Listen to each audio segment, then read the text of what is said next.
Hello, നമ്മൾ ഇന്ന് discuss ചെയ്യുന്നത് ഹിസ്റ്ററി 8ാമത്തെ ചാപ്റ്റർ ആയിട്ടുള്ള കേരള ടുവേർഡ്സ് മോഡേണിറ്റി എന്ന് പറയുന്ന ചാപ്റ്ററാണ് കേട്ടോ. ഈ പാഠത്തിൻ്റെ പാർട്ട് 1 ആണ് ഞാനിപ്പോൾ ഇട്ടിരിക്കുന്നത്. നമുക്കറിയാം 50th സെഞ്ചുറിയുടെ അവസാനത്തോട് കൂടിയിട്ടാണ് യൂറോപ്യൻസ് കേരളത്തിലേക്ക് കച്ചവടത്തിന് എത്തുന്നത്.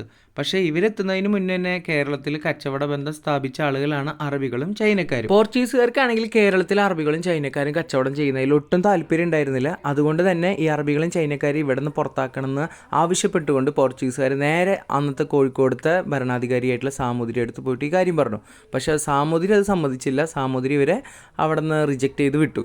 അപ്പോൾ ഇവരെന്ത് ചെയ്തു? നേരെ കോഴിക്കോട് നേരെ കൊച്ചിയിലേക്ക് പോയി. ആര്? പോർച്ചുഗീസുകാർ. കാരണം കൊച്ചിക്ക് പോകാനുള്ള കാരണം എന്ന് വെച്ചിട്ടുണ്ടെങ്കിൽ കോഴിക്കോടിൻ്റെ അന്നത്തെ ശത്രു രാജ്യമാണ് ഏത്? കൊച്ചി എന്ന് പറയുന്നത്. അപ്പോൾ കൊച്ചിക്കാരൊരു സപ്പോർട്ട് ഇവർക്ക് കിട്ടുമല്ലോ എന്ന് വിചാരിച്ചിട്ട് നേരെ പോർച്ചുഗീസുകാർ നേരെ കൊച്ചിയിലേക്ക് പോയി. അങ്ങനെ പോർച്ചുഗീസുകാരുമായിട്ടുള്ളൊരു ഏറ്റുമുട്ടൽ അറബിക്കടലിൽ വെച്ച് നടത്തി. ഈ അറബിക്കടലിൽ വെച്ച് നടത്തിയ ഏറ്റുമുട്ടലിൽ സാമൂതിരിയുടെ നാവികപ്പടയുടെ നേതാവായിട്ടുള്ള കുഞ്ഞാലിമരക്കാരാണ് പോർച്ചുഗീസുകാർക്കെതിരെയുള്ള ഈ ഏറ്റുമുട്ടലിന് നേതൃത്വം വഹിച്ചത്. പക്ഷേ ഇതിനകത്ത് ജയിക്കാനൊന്നും സാധിച്ചില്ല. പോർച്ചുഗീസുകാർക്ക് ശേഷം ഡച്ചുകാർ, പിന്നെ ഇംഗ്ലീഷുകാർ, ഫ്രഞ്ചുകാർ ഇവരൊക്കെ എന്തിനു വന്നിരുന്നു? കേരളത്തിൽ കച്ചവടത്തിനായിട്ട് വന്നിരുന്നു. പക്ഷേ ഇവർ തമ്മിൽ ഭയങ്കര മത്സരമായിരുന്നു. ഇവർ തമ്മിലുള്ള മത്സരം എന്തിനു വേണ്ടിയിട്ടായിരുന്നു? നമ്മളെ കുരുമുളകിന് വേണ്ടിയിട്ടുള്ള മത്സരമായിരുന്നു കേട്ടോ. അങ്ങനെ 1663 ഡച്ചുകാരും പോർച്ചുഗീസുകാരും തമ്മിൽ ഏറ്റുമുട്ടി. അതിൽ ഡച്ചുകാർ വിജയിച്ചു, പോർച്ചുഗീസുകാർ പരാജയപ്പെട്ടു.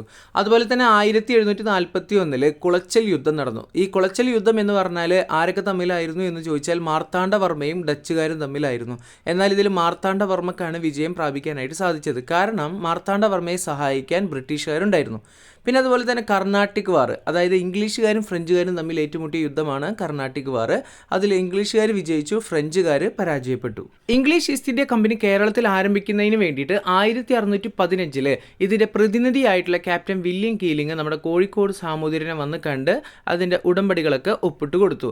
അതിൻ്റെ ഭാഗമായിട്ട് വിഴിഞ്ഞം, തലശ്ശേരി, അഞ്ചുതെങ്ങിലെല്ലാം ഇവരെന്ത് വെയർ ഹൗസുകൾ സ്റ്റാർട്ട് ചെയ്തു.